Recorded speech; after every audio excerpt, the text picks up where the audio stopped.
नमस्कार, मी संयोगिता आणि आपण पाहता चाळीसगाव डांगांची ओळख सुराज्य मराठी। पाहुयात आजची घडामोड। केंद्र सरकारचे शेतकऱ्यांच्या हिताचे निर्णय। केंद्र सरकारचा बासमती उत्पादकांना दिलासा, धान पिकवणाऱ्या शेतकऱ्यांना फायदा। राज्यातील बासमती तांदूळ निर्यातदारांना लाभ।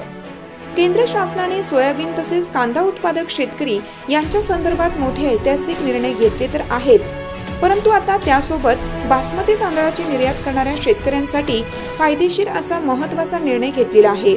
पंतप्रधान नरेंद्र मोदी यांनी महाराष्ट्राच्या महायुती सरकारच्या विनंतीला मान देत बासमती तांदळाच्या निर्यातीसाठी लावलेली किमान निर्यात किंमत सुद्धा पूर्णपणे मागे घेतलेली आहे। त्यामुळे बासमती धान पिकवणाऱ्या शेतकऱ्यांना देखील याचा फायदा होणार आहे। बासमती उत्पादक शेतकऱ्यांना फायदा।